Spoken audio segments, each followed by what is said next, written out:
Previously on Atlantis Rising, we saw Atlantis rising. Honesty there. Taylor and some of her people, as well as Colonel Sumner and some of his people, were captured by the Wraith.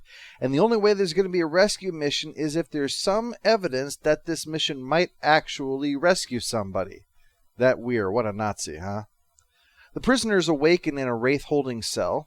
Pity you can't just morph through the bars, huh? Instead, the Wraith... Colonel Marshall Sumner. I didn't catch your name. The Wraith take one of Taylor's people instead. This probably will not end well for him. Back in Atlantis, they send a malp through to the only address that the combination works for. The only problem is... I'm in space. Meanwhile, Carson is examining the bit of the Wraith that we do have so that they can fight back against the Wraith, not disembodied hands. Luckily, that impression of thing from the Addams family was probably just a reflex action, but he does learn that they are very hard to kill and unlikely to succumb to old age. So I guess we're going to have to go back to action to sort them out. Rodney has shown Major Shepard one of the ships that they'd found in the hopes that his special gene would allow him to fly it. Well, not only can he, but he can also use the cloaking device. Cool. Now all you need is a lasso and a boob job and you could be Wonder Woman. Weir finally decides to give the mission the go-ahead, although there's disagreement over what to name these ships, so he's finally settled on Puddle Jumper for a little more razzmatazz than Gateship. Plus, Gateship sounds like a late 90s PC video game. The Puddle Jumper is pretty sweet. It interacts with your thoughts. He just has to think something, and there it... Focus. Focus. Inside, it's now Colonel Sumner's turn to be taken, while outside, the cloaked Puddle Jumper lands for the big moment. Major Shepard's even got a life signs detector provided by the ship to try to find the Colonel, so long as he's alive, obviously, unlike this poor bastard who drank from the wrong Holy Grail. The rest are quickly found by Ford and Shepard, but they'll need a boom-boom to open that, which is going to draw some attention. So they'll have the guys outside create an even bigger distraction, and maybe somehow in that Major Shepard could find Colonel Sumner. Although, as Ford points out, if anything happens to Major Shepard, then this is all pointless because none of them can fly the ship back except Tim. But Shepard's going to go forward with it anyway. As we've seen, Shepard's philosophy seems to be never complicate doing the right thing with any pesky thinking. Meanwhile, the Wraith Queen and the Colonel are having a little conversation. This is when she reveals that that world was one of their feeding grounds, and you can guess who's on the menu. Though it's not quite as grotesque as it sounds, even though they have those mouths, those seem to be there mainly for grinning maliciously and for giving long-winded speeches. She takes a break only to compel him to give up the name of his homeworld and our population, which is a bit gleefully shocking to her. Sure, with the galaxy as their buffet, that's going to add up fast, but the thing about the Wraith cycle of culling is that not only does it thin the numbers substantially, but it keeps technological development limited.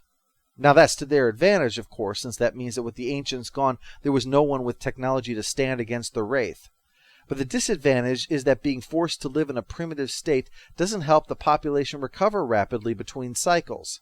The act of childbirth alone will claim a substantial number of mothers and infants. Throw in the effects of malnutrition, a lack of substantive medical care, and so on, the population will grow slowly because fewer will lead full lives. And that's not even figuring having support structure in place for a large population.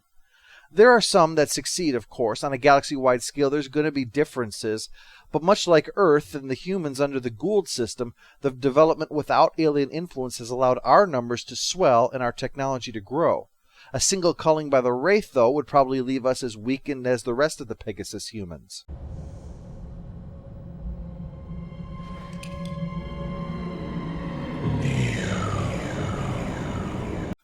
Shows what you know. My name's not Neil. She starts to feed on him. This involves slapping someone with the Wraith Hangina, and it sucks all the life out of them.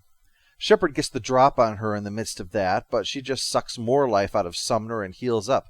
And I hate fighting healers. Gonna have to CC that bitch. First he puts Sumner out of his misery, though, probably to make sure he doesn't talk in his now weakened state. Of course, nothing's that simple, so Shepard gets stunned and dragged out for his turn, worrying the Queen since he has technology of the Ancients. Luckily for him, Ford realized that not watching out for Shepard was slitting his own throat, so he comes to the rescue and Shepard gets to impale the Queen on one of her own guns. Well, this is when that leap-before-you-look approach of Shepard's takes a turn for the uh-oh. The Queen is only watching over the hibernating Wraith, and now that she can no longer do so, the Wraith are being awakened. countless numbers of them, to descend upon the unaware human worlds long before they were expected or when their populations were sufficient to survive a culling, as well as meaning that now, instead of facing a small force of Wraith, you have awakened a galactic army. Whoops! I guess all that leaves now is the daring escape, when the Wraith pull out their hallucination ghosts, which just makes things worse, nearly getting Ford and Taylor captured by a Wraith ship on their way back. Takeoff's fine, there's just the small matter of all these Wraith ship blocking the gate. Even when cloaked, enough of them firing blind are going to hit the puddle jumper if they activate the Stargate and try to slip inside. So they'll have to do some fancy flying to lure them away enough to slip inside. Yeehaw! Plus, this little sucker has drones, an ironic twist that the story started with him trying to dodge one and ends with him firing some off himself. Still, it's a rough ride, and Atlantis gets a few shots through the gate as well. Oops. Add that to the improvements that we've made to the city that lasted millions of years before we showed up. But hooray, they make it through, and with time to let the Wraith slam into the shield a few times as a reminder of who's boss.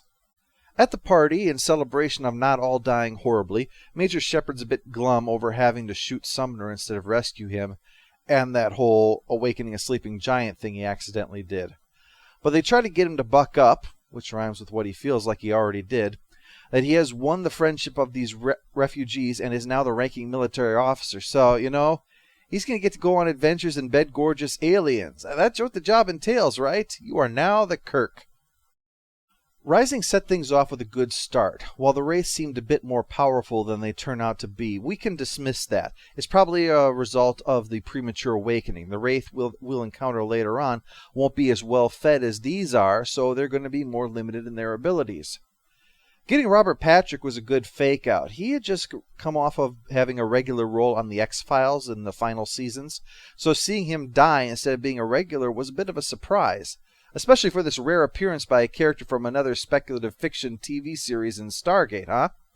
Well, except for Star Trek The Next Generation, and Deep Space Nine, and Voyager, and Enterprise, and Firefly, and Farscape, and V, and The X-Files again, and Battlestar Galactica, and Game of Thrones, and...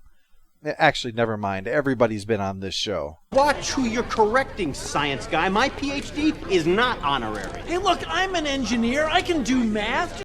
I gave Major Shepard some shit, but that's partly because he's functioning the way I think he was intended. He's in some ways more like a green version of Jack O'Neill. The same sense of right and wrong and an insistence on sticking to it, but without the experience O'Neill has in making tough calls and having to lead in ugly places. While O'Neill will cover up his intelligence and the lives that he's had to lose with humor and self-deprecation, Shepard is happy to show how smart he is, and his jokes are just friendly banter. He regrets those that he was unable to save, but still believes that he was in the right to try to do it. This, no doubt, is what compels him to make what are arguably mistakes this story. He spent years convinced that he was right about what he did in Afghanistan, even though those people still died. So going in there and doing it again, well, this was his vindication. This time he would save the ones that were left behind. But it's seeing what that demanded of him and the consequences of that makes him see his actions in a different light. They were still right, but it feels wrong now because of what happened because of that. Dr. Weir gets markedly less screen time than you might expect from the leader, but that's probably because TV science fiction has often taken the cue from the original Star Trek, with the leader having to be responsible for things like reconnaissance when that really shouldn't be their job. Her job is running the place and making the big decisions, especially vital right now with no higher authority. However, this would lead to problems eventually in that she was often not given enough to do.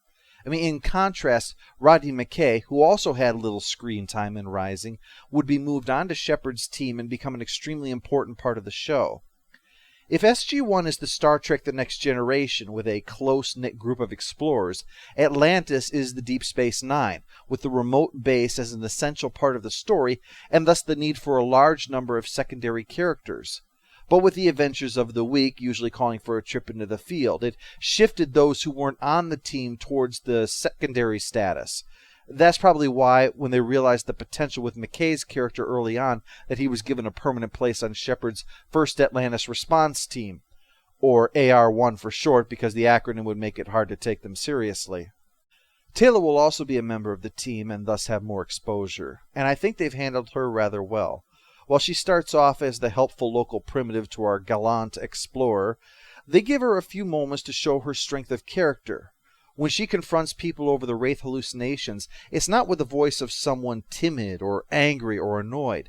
It's someone speaking with authority that expects to be obeyed. Natural leadership without arrogance. She'll be joining the team as well, like I said, and so get lots of exposure and shake up the team dynamic. One thing I'm curious about, if the last act of the city before running out of power is to rise, and I saw the time travel one, I know why it rose, but just hear me out here. Once it's run out of power, what's keeping the city floating and not sinking again? It's not like there's enough trapped air in there to float it that high out of the water. I mean, the whole point with the force field was that this city's not watertight to keep it from flooding. I'm sure their Nakoda generators could power the flotation field or whatever once they got those set up, but otherwise it was float to the top when you run out of power and then sink again. But that's just an idle curiosity. Rising was a pretty effective start to the series and is obviously a must-see since it introduces the essentials and sets up several plot threads, plus it's the series premiere. And overall it handled that very well. It was an enjoyable outing all around.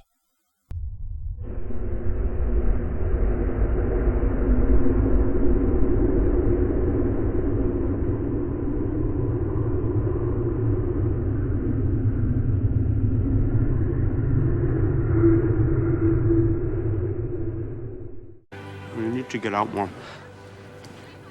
We're in another galaxy. How much more out can you get?